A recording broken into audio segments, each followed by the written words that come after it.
இன்னும் 30 வருஷம் பொறுத்து ஒரு கனவு கண்டு கொண்டிருக்கிறீர்களே, 50% உயர்கல்வியை எட்டி விடுவோம் என்று. அதை தமிழ்நாடு என்றோ தாண்டி விட்டதற்கு சொல்வதற்கு நிறைய இருக்கிறது. இன்னும் சில நிமிடங்கள். கருத்துக்கள் நிறைய இருக்கு, ஆனா சீக்கிரம் முடிக்கிறேன். அதை விட வருத்தம்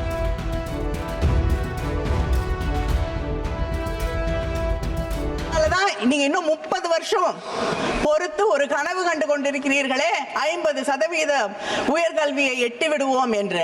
அதை தமிழ்நாடு என்றோ தாண்டி விட்டதற்கு காரணம், சின்ன சின்ன ஊர்களிலே நாங்கள் அங்கே கல்லூரிகளை உருவாக்கி வைத்திருப்பதற்கு ஆனா அந்த செயல் திட்டத்தை கொண்டு வந்த தலைவர் கலைஞர் அவர்களின் வழியிலே வந்திருக்கக்கூடிய ஆட்சி இந்த கல்லூரிகளை மூடக்கூடிய உங்களை, உங்களுடைய புதிய கல்விக் கொள்கையை எப்படி ஏற்றுக்கொள்ளும் என்று நான் கேட்கிறேன். அது மட்டும் இல்லை, இன்னும் சொல்வதற்கு நிறைய இருக்கிறது. இன்னும் சில நிமிடங்கள். கருத்துக்கள் நிறைய இருக்கு, ஆனா சீக்கிரம் முடிக்கிறேன்.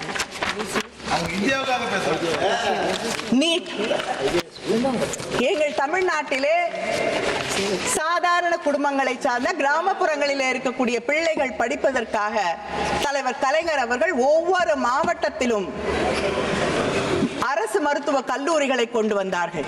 நீங்கள் நீட் பரீட்சைகளை கொண்டு வந்து அங்கே இருக்கக்கூடிய மாணவர்களின் கனவுகளை எல்லாம் சிதைத்துக் கொண்டிருக்கிறீர்கள். எத்தனை பேர், எத்தனை மாணவர்கள் உயிரை மாய்த்துக் கொண்டிருக்கிறார்கள். அதை பற்றி உங்களுக்கு கவலை இல்லை. ஏனென்றால் இந்த அரசாங்கம் வந்த பிறகு ஒரே ஒரு தொழில் மற்றும் வளர்ந்திருக்கிறது. கிட்டத்தட்ட 5750 கோடி கோச்சிங் இண்டஸ்ட்ரி, இந்த கோச்சிங் ஸ்கூல் இது மட்டும்தான் வளர்ந்திருக்கு. NTA 28 எக்ஸாமினேஷன்ஸ் நடத்தி கொண்டிருக்கிறது. யாராவது ஒருத்தர் வந்து அரசாங்கத்திலிருந்து அங்கே நிரந்தர பணியிலே இருக்கிறார்களா என்றால் இல்லை. நீங்க சொன்ன பதில் தான் நான் கேட்ட கேள்விக்கு. There is not one single person who is a permanent employee and who is answerable. அப்ப கேள்வித்தாள்கள் வந்து அதில் இருக்கக்கூடிய ரகசியத்தை எப்படி பாதுகாப்பீர்கள்? இதைத்தான் எங்களுடைய முதலமைச்சர் முதல் நாளிலிருந்து இந்த நீட் பரீட்சைகள் தேவையில்லை தேவையில்லை தேவையில்லை என்பதை சொல்லிக் கொண்டிருக்கிறார். இந்த புதிய கல்விக் கொள்கையில உங்களுக்கு மறந்துடுது, இது கன்கரண்ட் லிஸ்ட்ல இருக்கு, பொதுப்பட்டியல்ல இருக்குன்னு. அதனால நீங்க சிலபஸையும் நீங்க தான் உருவாக்குவேன் என்கிறீர்கள். நீங்க உருவாக்கக்கூடிய சிலபஸ் தான் இங்க இருக்கக்கூடிய கலாச்சாரத்தை, பண்பாட்டை, இந்த நாட்டின் நாகரீகத்தை, அரசியல் வரலாற்றை சொல்லித் தரும் என்கிறீர்கள். நீங்க சொல்லிக் கொடுக்கக்கூடிய அரசியல் வரலாறு என்ன?